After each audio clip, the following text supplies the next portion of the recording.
Yeah. Potted ko na to kinuha eh. Pati mga mother to. Mga mother plant. Para sure ng buhay sa akin. Grabe, ang galing ni seller magpako.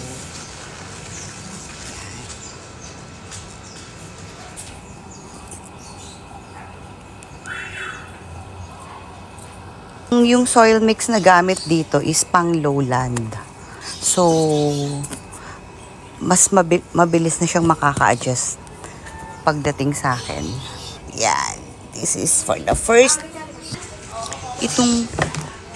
Ito ang alam ko, ano to eh. Ionium yata to. Ano to eh. Pero maarte daw tong alagaan. Ionium. Pero feeling expert ako. Kaya kinuha ko rin siya. Try lang. Diba? Malay mo naman, makaya. Ganda. Ganda ng color, oh. Ito ay Ionium, pero hindi ko alam ang exact ID niya eh. Pero alam ko ano to. Ionium variety. Cute. Cute. Hindi siya naka-white pot. Galing ni seller. Thumbs up sa packing ni seller, oh. Super safe. Hindi lang ako magpo-focus mag-alaga nito. Papalitan ko pala tong, ayun lang, papalitan ko yung ano niya, yung pot and potting mix. Hindi ko na siguro papalitan yung potting mix niya. Kasi okay naman eh. Bahala na si Batman. Third plant. Dumating to sa akin kahapon, yung isang araw pa, pero napapick up ko lang hangin. Kanina ko lang napapick up sa drop and go. Kaya, pwede naman siya sa LBC, pero sa drop and go. Kasi, mas okay kasi potted. Mahal sa LBC pag potted eh. Yan, oh, effort talaga siya, oh. Para lang wag ma-damage yung plants. Nagmamadali ako kasi mamaya, yung mga, move na nga natin, yung mga pinsan ko, magba-barbecue dito. Mag-iihaw-ihaw kami dito. Ang ididilig ko dito is rainwater. Ko rin alam ang ID nito eh. Sabi ko nga sa inyo, bago lang ako succulents. More on ano ako eh. Philodendron at saka look. Nice. More on philodendron kasi ako at mga aglonema.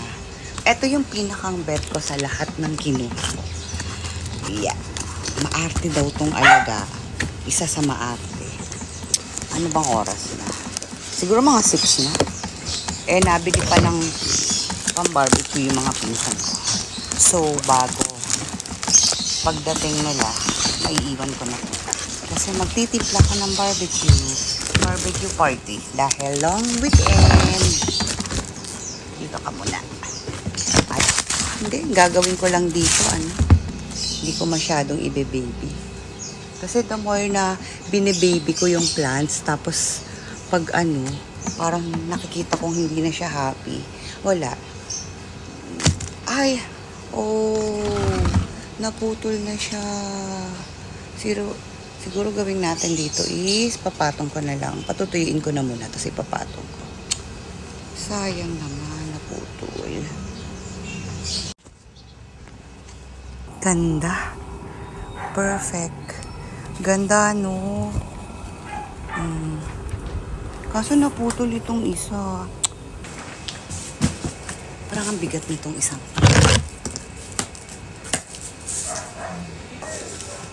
Wow.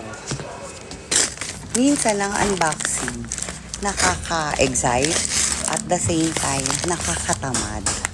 Kasi, hindi ako maingat tanggal. Yun na talaga yung potting mix niya. Hindi ko alam kung gusto kong palitan ng potting mix niya. Kasi mas gusto ko yung more on tawag dito, pumice. More on pumice. Ayan, hindi kita masyado. Yan. Isa siya sa variety ng kot. Buti na tayo ng gabi.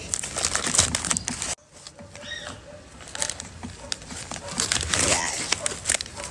Yan. Nice. Kagabi pa ako dapat mag-a-unbox. Kaso, natamad ako.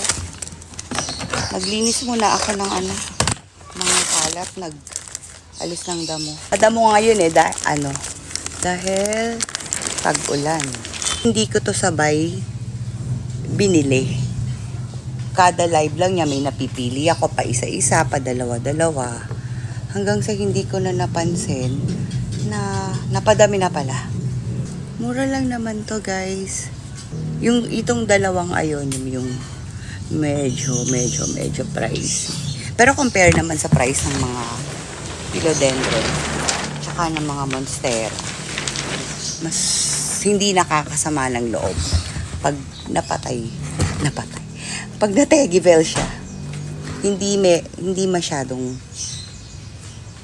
not unless namatay siya ng ilang months under your care tapos bigla siyang mamamatay. O yun, nakakasama talaga siya ng loob. Diba? Ang ganda. It's been a while. Parang ang tagal na nung last na pag-unbox ko ng plants. Kasi parang feeling ko ang dami-dami ko ng plants. Parang talagang hindi mo na ako nabili. Nag-concentrate ako sa mga gulay. Tapos sabi ko parang try ko nga ang succulents. I-try naman. Panalo talaga si seller mag-pack, oh. Ang kagandahan ng succulents, pag hindi mo sila nakalimutan ng bibigin, hindi sila agad-agad na lalanta pag underwater. Kasi parang dun sila kumukuha mismo sa leaves nila ng water. Kaya underwater, mas madali siyang i-address pag underwater compare sa overwater. Mas wala na irreversible pag overwater. Parang ang hirap na niyang makarecover. Inabot na tayo ng dilim sa nursery pot ba. Ay, OMG. Dadating na sila. Magsi-6 na. Magtitimpla pa akong barbecue and tutuhugin pa bago pa iihaw. Lamang, midnight snack na siya. Yun lang. Here.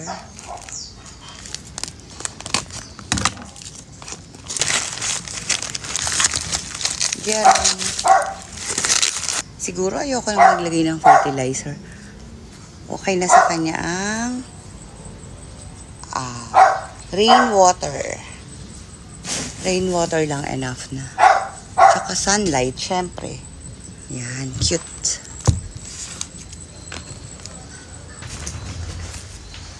Ayan. Ayan na ang ating last box. Yan.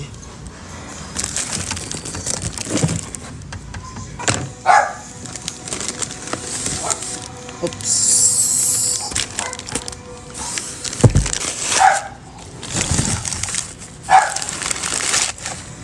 Saka ko na matanggalin mabuti. Ayan siya. Nice. Purple delight. Ow! Yan, last plant na. Kalat. Sabi nila easy care daw to. Guilty. Kailangan na talaga siya ng dilig. Ayan guys. Ayan guys. Grabe ang kalat ko. Ayan.